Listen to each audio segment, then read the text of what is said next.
Information session, Albans Public Information Center of the City Council. First agenda item is pledge allegiance. Please rise.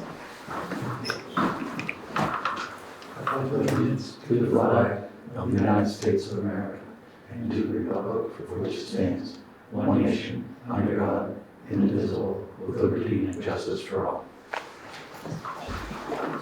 So there is no public comment on here. Are we all set with that, Tom? Are you participant number 2? I believe we were all set. Okay. So unless anyone has any public comment. Nope. Okay, Dom, do you want to do overview of Article 2, which is the city budget for? Yeah. Are the articles listed individually? Or? They are. This is Article 2. Yep. Okay. So we got a number of articles to review this evening. Mike McCarthy is joining just so. Okay.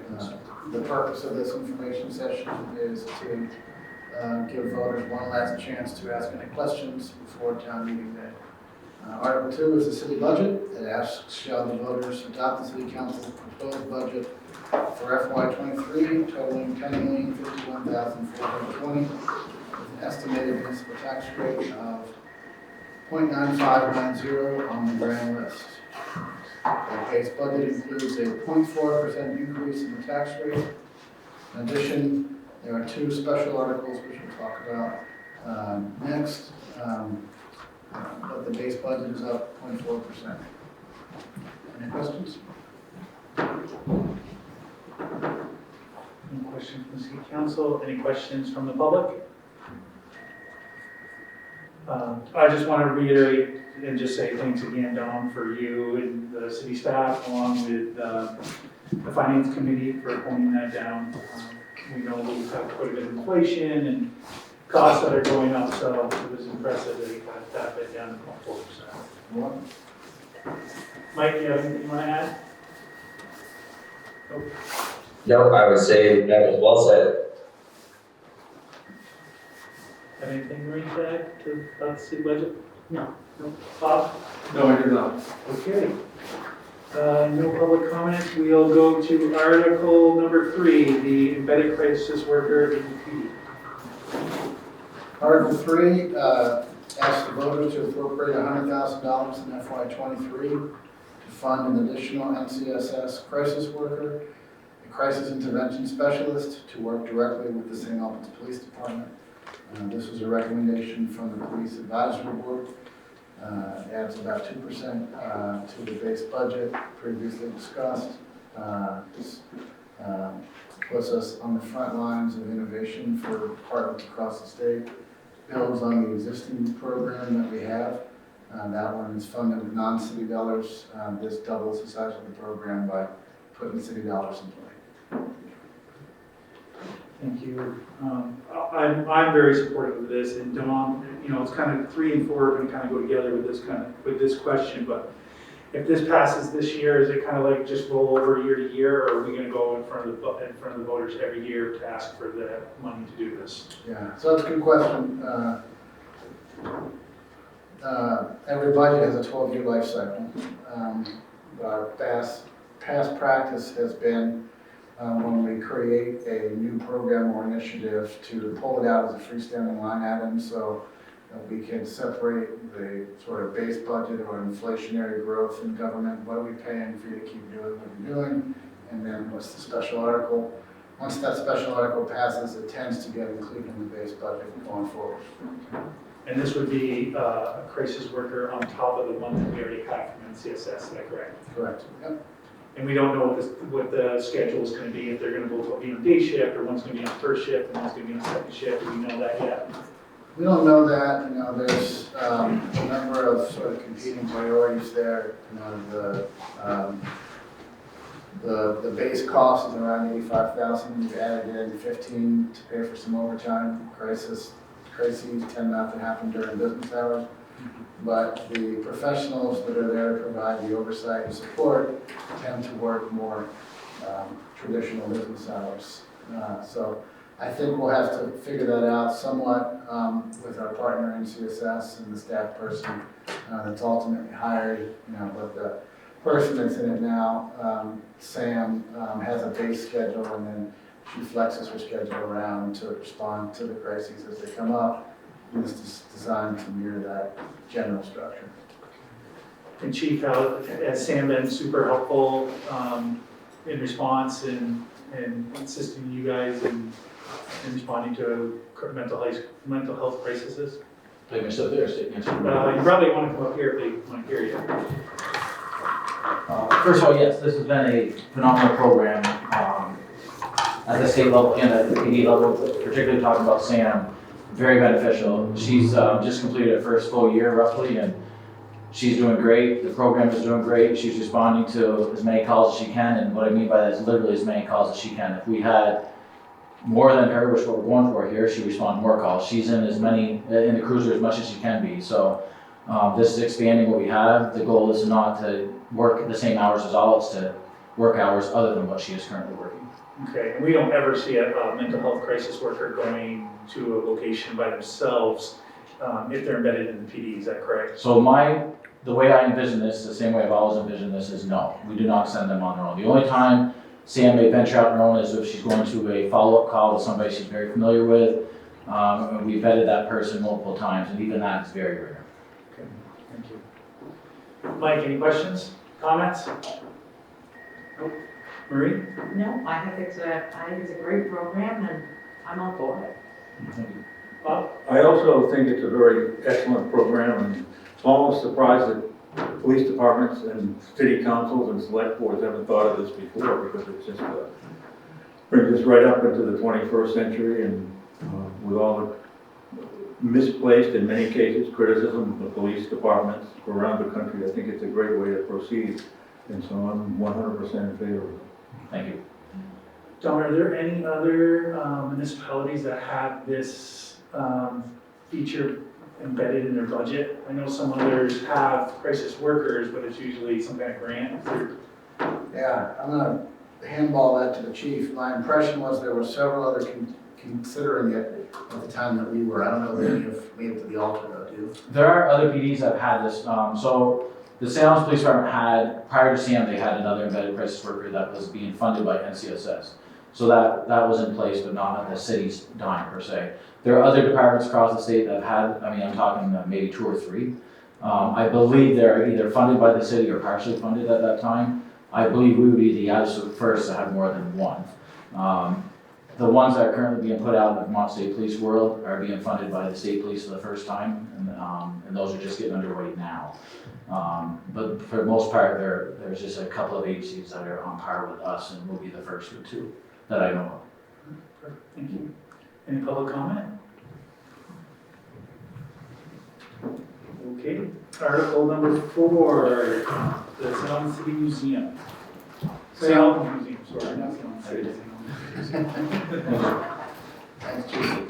The St. Albans Museum, Article 4, this question asks the voters to appropriate the sum of $25,000 in FY23 to support the St. Albans Museum.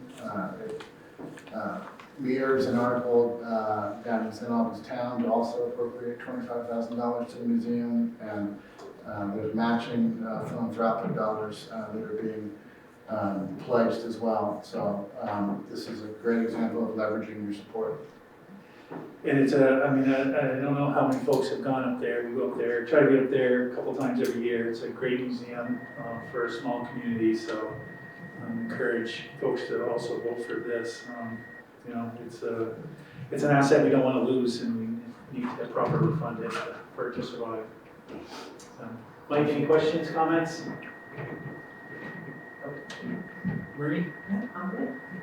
I'm very satisfied with that proposal, and so I don't have anything further to add. Any public comment? Okay. Public hearing on Articles 5 and 6, which is the charter amendment for the appointment of the clerk and treasurer.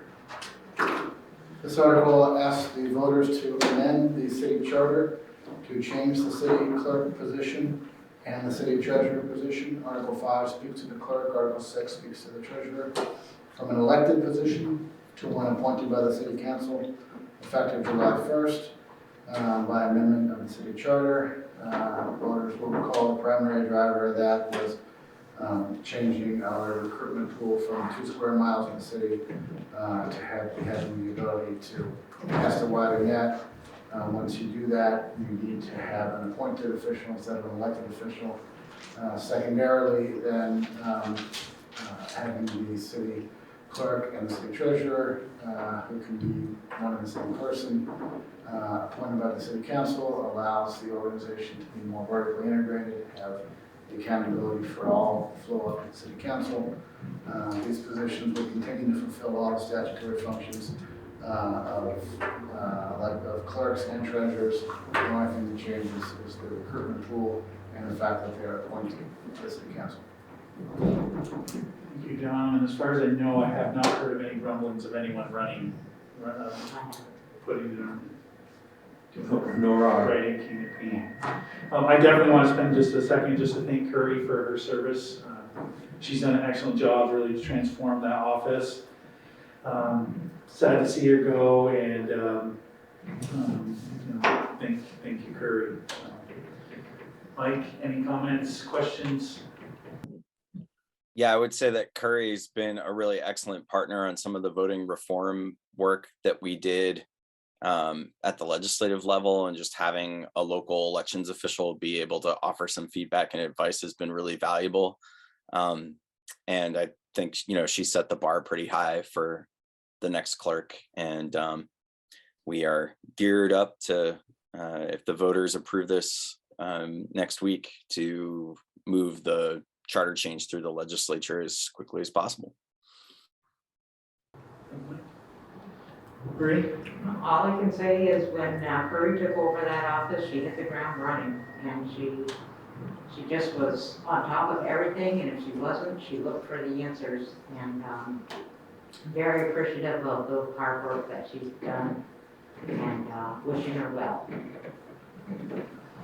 totally agree with all the comments that have been made about Curry, an amazing city clerk and treasurer. And also, I think the electing of a person that would be on the city, under the city management, so to speak, would be an excellent move. So I'm totally in favor of this vote and charter change. I think this is just a, kind of like a highlight of what we're going to see coming down the pike. I mean, it's just more and more complicated as we go, and everything has to be done more precisely. So it's important to get someone in there that has an understanding some of the legal and election aspects that need to take place. So, any public comment? Okay, Article 7, the TIF bond for the brownfield cleanup of 100 to 120 Federal Street. I'll just go ahead and read through the checklist, which is legally required as part of the TIF vote. So it's a $500,000 amount of debt to be voted on. And the city to date has incurred $20.5 million in TIF debt in total. Some of that's paid off, but that's the total amount issued. We're anticipating securing a long-term bond for this project, likely a 20-year bond, through the Vermont Municipal Bond Bank. Principal is $500,000.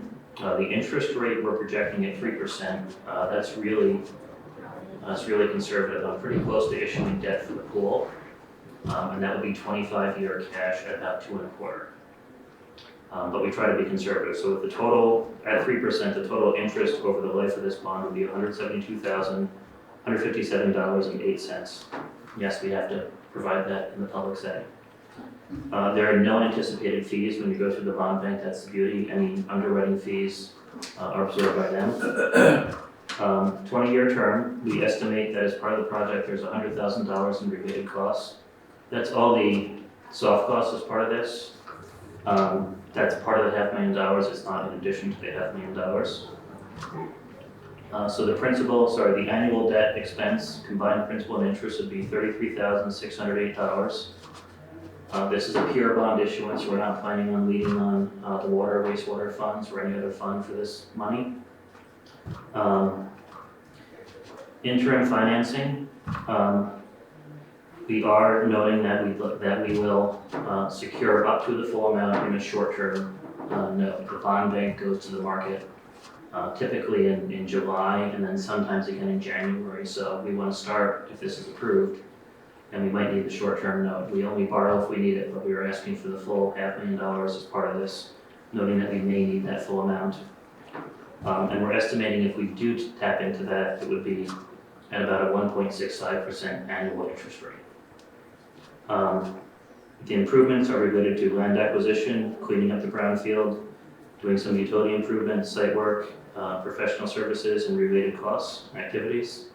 Again, total amount is $500,000.